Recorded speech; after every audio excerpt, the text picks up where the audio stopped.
problema ng motor ni boss mga katropa, pinagawa niya sa iba, nagpakabit ng busina. Tapos ang nangyari, pagkatapos ikabit yung busina, bigla na lang daw ayaw magkarga. Tapos pinagawa niya sa iba yung motor. Ang problema, gumasa sila ng ano sir, 6,000 na nagastos.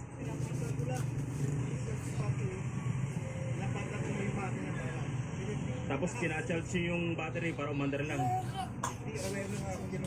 So 6,000 na yung nagastos nila boss mga katropa. Ang problema, laging nalulupat. Kapag lupat na yung motor, titirik na at saka magkakaroon ng check engine. Siyempre, itong mga ganong klaseng motor, battery operated, kapag mahina na yung kanyang battery, mag-check engine tapos mamamatay. Dinala sa atin, hinatak lang para ipacheck kung ano yung possible na problema. Kung sakaling maka-encounter kayo ng ganong klaseng problema mga katropa, hindi nag-charge tapos tumitirik, kapag umaanda ng check engine, ganito lang yung mga dapat natin gawin.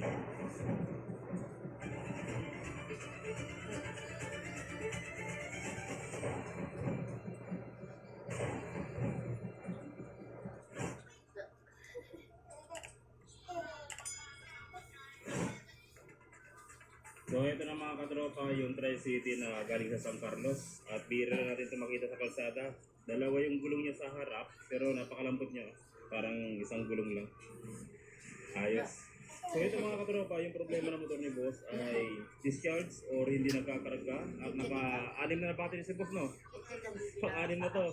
Ngayon, para hindi na magkasasal si boss, din na sa atin para ipacheck kung ano yung dapat gawin. Kasi hindi masolve sa San Carlos kung ano talaga yung problema ng motor na ito. So para masolve natin ito mga katropa, kailangan bago natin siya troubleshoot, multi-tester natin yung battery niya kung ilan ba yung voltaheng lumalabas. Kaya kailangan tanggalin natin to dahil nandito yung kanyang battery, tapos yung kanyang charger naman ay nandito. So mas maganda kung aalisin na natin yung buong upuan. So ito na mga katropa yung battery ng motor ni boss. Ang gagawin natin, gagamit tayo ng multi-tester. Kung makikita nyo rito ay 12.9 yung laman ng battery ni boss. Dapat kapag pinandar natin yan, tataas pa yan sa 12.9. Subukan natin pandarin.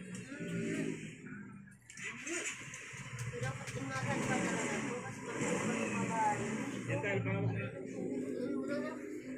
Mahulog. Boss, salamat boss. So, i-revolution natin. Mapapansin nyo,